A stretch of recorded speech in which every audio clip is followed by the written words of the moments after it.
Hello and welcome to another video in which I show you how to get the very top grades, even if you're not getting them already. So this video, as you can see, is going to concentrate on the secrets of the literature papers.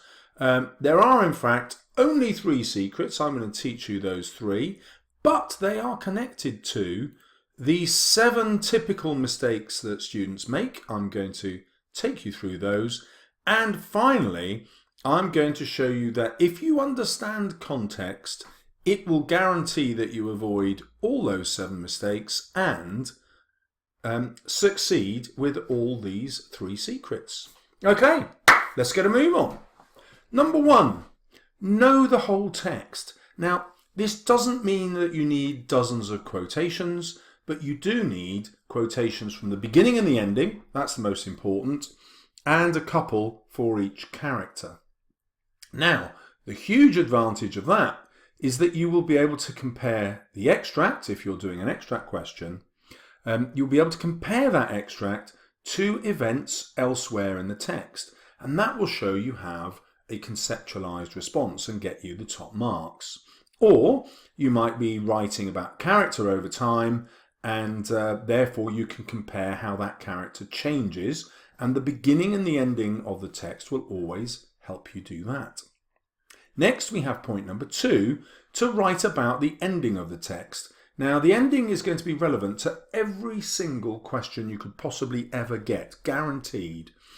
Even if your character dies halfway through the text, let's say you're writing about Lady Macbeth, you can still write about her with the ending of the text by thinking about for example, why Shakespeare didn't keep her alive to the very end. Why didn't she die with her husband? Why did she die earlier? Why off stage? You see what I'm getting at?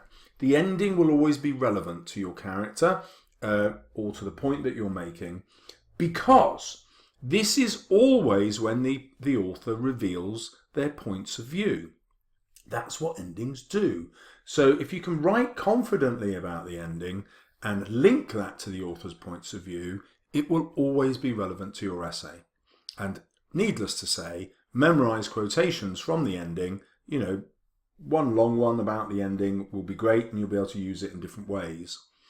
And then finally, examiners love the idea of characters being a construct. Yeah, they are created for a purpose. They're not real people. Even if they were once real, they're not real people in the text you're studying. And the whole point is your author has invented these characters in order to write about the society of their day. So you always need to link these viewpoints, or what you're saying about the character, to the society of the day, and then it's really easy to link that to how the author is saying, look, I'm trying to influence that society. So in A Christmas Carol, Scrooge is created in order to influence the readers to be far more generous with their wealth and to create a kind of welfare system that didn't exist in Dickens' day. So once you do those 3 things, you're automatically getting the top grades. Okay, well, why is knowing some context so crucial to doing those 3 things? Well, I want you to remember that context is king here, and I'm going to show you how to use context when we consider the 7 mistakes that students make. So here, my points 1 to 7 come directly from the AQA mark scheme for the top of a band, but this works for all exam boards, okay? It's the same skills. Let's go through them one at a time, and it's a lot to read, so we'll go one slide at a time. So, point number 1, your response is likely to be critical, exploratory, well-structured, and, this is crucial, it's going to be an argument. Oh, okay, that's really useful advice. So, what goes wrong here is students don't write an argument. They write about what they know, but they don't write with a real point of view. So let's look at what you should do. You want to structure your argument, and that means you've got to begin the essay with the author's big ideas, whatever that is. So in Macbeth, the big idea might be to discourage anyone from trying to assassinate King James II And so he creates this play about political assassination of a king with regicide. Okay, so there's a big idea. And then you structure your argument by putting that big idea first. And what I just gave you there was some context about Shakespeare's time with King James II, and I made it relevant to why he might be writing the play. Okay, so that's what you do right at the start. So these big ideas are always about what the author is reacting to in the society of their day. Well, here in Macbeth, it was the gunpowder plot. In Charles Dickens' A Christmas Carol, it was the fact that the poor were left to fend for themselves. In Dr. Jekyll and Mr. Hyde, it was the decline of Christianity and the growth of science. Whatever it is that your author is trying to show, put that in your introduction where you relate that to whatever the question is. So, whatever your text, these things are what will be central to the author's point of view. It will either be the class system, or it will be the role of women in the patriarchy, which, if you've been following my videos, you know is a society ruled by men for men. It will always be about the ideals of manhood, what it means to be a good man, because these are all patriarchal texts. They're all written in a time where men held most of the political and social power. And because they're written in the 19th century, they're always about Christianity and morality, what it means to be a good person. So these things you need to write about, and they will be relevant whatever the text is that you're studying. Okay, and then finally, usually there are things about society that they desperately want to change. So you could say Stevenson in Jekyll and Hyde desperately wants to change the hypocrisy of the middle classes. And some context to help us would be the fact that he left Britain. He went to America and he kept travelling. He died abroad. He left Britain because he didn't find it conducive to morality. It wasn't a moral society. It was full of middle-class men behaving in immoral ways. And he simply dramatises this with Jekyll and Hyde. That's just an example. But this will always be true, whatever the text you're studying. Right? Time for number 2. You need to write a conceptualized approach to the full task. And you can see Microsoft has underlined conceptualized because this isn't a real word in normal conversation. It's examiner speak. Well, what does it mean? It means the argument is followed through with a consideration of how the ending might be interpreted. That means you've got a concept that starts with your big idea at the beginning and then finishes with your ending when you've got a slightly different changed point of view from the author. Now, where does context come in? This interpretation is linked back to the big idea about society in your argument. We'll use Romeo and Juliet here. The big argument could be that the tragedy in society is that in the patriarchy, marriages are made between families, not out of love, but for political and financial reasons. And this is actually the secret of the tragedy in Romeo and Juliet. And Shakespeare wants to change that. So there's one possible interpretation. So let's move to number 3. There will be a fine-grained, another made-up word by AQA, and insightful analysis of language. Well, what does insightful analysis mean? This means having more than one interpretation for your quotations. Not all of them, just a couple. You can do more if you're brilliant. 2 will be plenty. Now, the best way to build your interpretations is to ask how the author wants to influence, that shouldn't be that, it should be the readers of the time. And to answer that, you have to think about society. What was society like at that time, and how are they going to be changed by this text?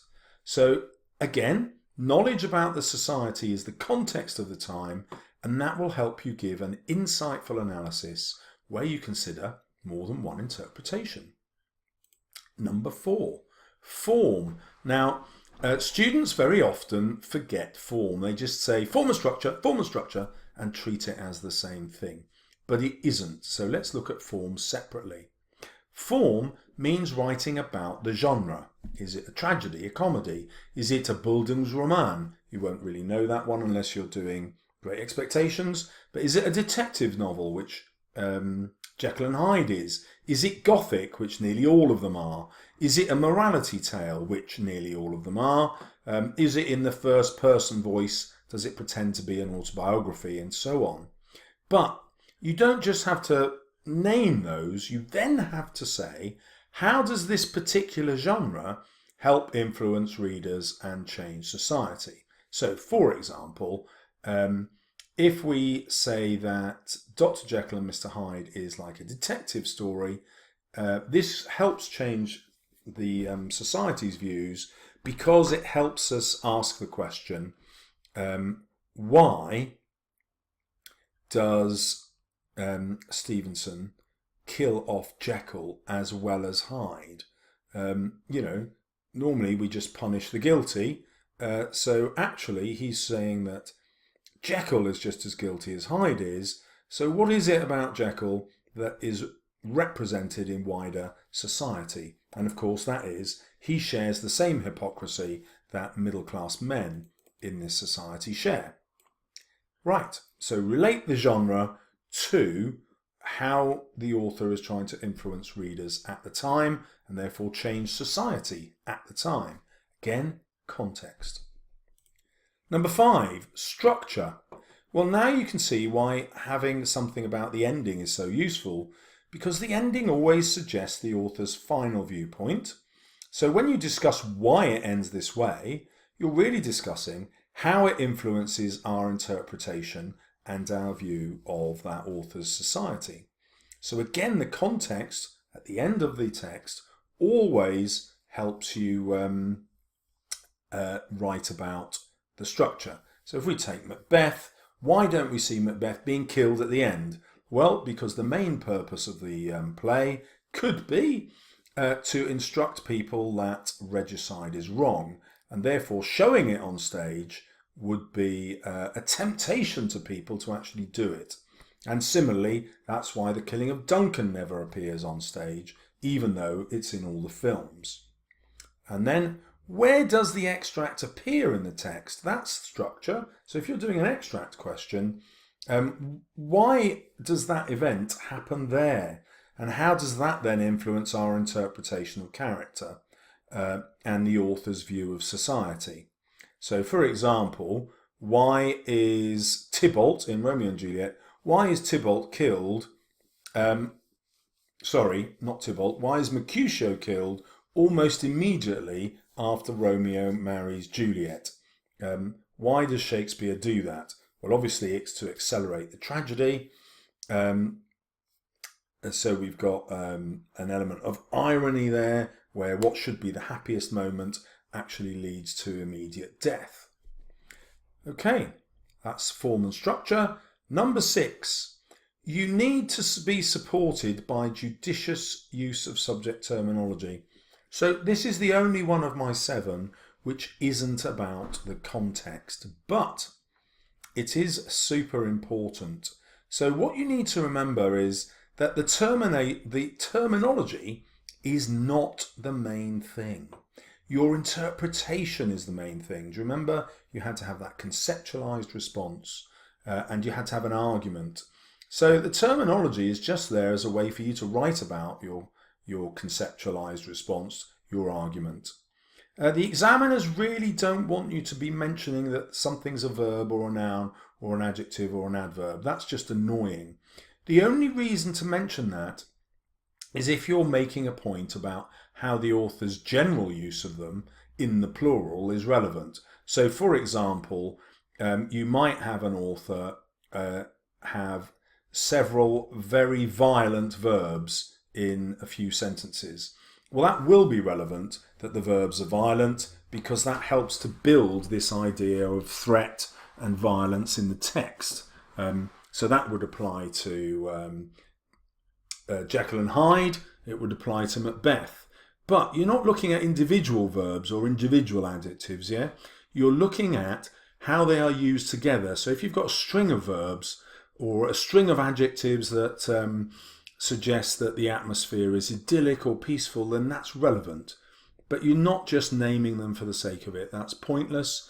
And it will actually lead to you getting lower marks, not because the mark scheme says that, but because it will irritate the examiner. You will seem as though you're painting by numbers. You're just chucking this stuff in because you think you have to, whereas it doesn't add anything to your argument. And if it's not adding to your argument, it's redundant. So just a word of warning there. Don't name these things unless you're making a valid point about them in the plural. Right, these 2 bullet points I think you'll find super useful. These are the only bits of subject terminology that you have to know. You know, by all means, learn some more, but these are the only ones that I would bother teaching to all my students, regardless of their ability. And these will be enough to get you grades 8 and 9. Okay, so let's just go through them. Simile, metaphor, personification, alliteration, and sibilance. Those things will appear in every single text you ever read, I suspect. There might be the odd poem that doesn't have one of those in it, but every single novel, every single play will have those in it. It's very likely to have repetition in and listing, especially if you're doing a Dickens or a Stevenson. It will always have allusions, references to other texts that the author expects the readers of the day to know. It will always have contrast in it. That's how good writing works. So you will always be able to write actually about all of those. I should have organised these slightly differently because we might say that repetition and listing won't be in every text, but it'll always have that. It will very often have dramatic irony, and when you use the word irony, examiners get very excited because it means you can have more than one interpretation. And all longer texts have foreshadowing in them. So these things will be enough, but they will be relevant in every single essay you write. So, you know, if you've got a personal checklist of terminology to use, that's it. Now, finally, down here, I have the words that you're going to need for poetry. So you're going to have to be able to talk about iambic pentameter. It's a real advantage if you can talk about trochaic meter, where the stress is on the first syllable instead of the second. If you don't know that, just look it up on Google. You definitely need to be able to talk about rhyme and half rhyme. Caesura or end-stop lines you need to be able to talk about. The surprise of enjambment. The volta if you're doing a sonnet. That will always be relevant to the poet's point of view. Couplets, very likely to have to talk about couplets when you're writing about poetry, and also the sound of assonance. So you'll notice that I haven't included onomatopoeia there in either of the lists, and that's because it's not a frequent technique, and it's also quite a childish one. You know, it suits childish fiction for younger readers. It's not really something that writers focus on in more adult texts. Okay, time for number 7. In number 7, you have to have a convincing exploration of one or more ideas or perspectives, contextual factors or interpretations. So this basically means you've got to be convincing and you've got to have more than one idea. That's all context. So as a minimum, and actually even a maximum, you must have 2 possible interpretations. Now you can't do that all the way through the essay. It would feel much too difficult. But at key points, you should do that. Where's the easiest point to write about 2 possible interpretations? Well, it's when you're writing your first paragraph, or where you're writing about the ending in your final couple of paragraphs. So once again, writing about the ending helps you include more than one interpretation. Then you've got to say which interpretation is better. You can't just leave them there hanging in the air. You have to decide which one is better, and then you're showing the skill of evaluation. And when you evaluate, you're always in the higher mark bands. Now, in order to decide which of the 2 possible interpretations is better, it's going to be context you look at. It's the context that makes you decide one interpretation has more influence on society than the other, and therefore that's the one you're going to pick. So, for example, in Macbeth, I might decide that there are two competing interpretations of the witches. One is that Shakespeare is trying to suggest the witches aren't really real, and we can prove that by saying they actually don't get Macbeth to do anything. It's all in his own mind. It's therefore all his own free will. He chooses to become evil, and therefore the witches aren't real at all. And then I can contrast that with the idea that there is a supernatural effect. They definitely have a power over Macbeth and Lady Macbeth. Even if they don't cause the future directly, they can foresee it. You can only do that if you're supernatural. Therefore, the power of which is evil is real. Well, which one of those am I going to choose? I might, even though I personally disagree with this, okay, but I might choose it tactically when I'm writing my essay to say that, yes, Shakespeare's going for the real view of witchcraft because that fits exactly with King James's view, and he wants the patronage of King James. Patronage here means the financial support and the political support of his king. Okay, so that has got the bigger impact on society, and therefore I'm just going to opt for that. So the easiest way, as I've said, to do these is to write about the ending in your conclusion. And when you do that, you will always have more than one interpretation, you will always have different perspectives, and it will always be convincing, because when you're writing about the ending, you're summing your argument up, and that is what makes it convincing. Right, let's see what we have done. We have found 6 out of 7 reasons context is king. And let me remind you what those 7 reasons were. Here they were. They all came from the AQA mark scheme. I haven't left anything out. So being brilliant about context will help you get 6 out of 7 of these. And the shorthand for that is context will help you do these 3 things, and these 3 secrets will guarantee you the top marks. So I hope you've enjoyed the secrets of the literature papers, and don't forget to subscribe if you would like more secrets in the future. Good luck in your revision.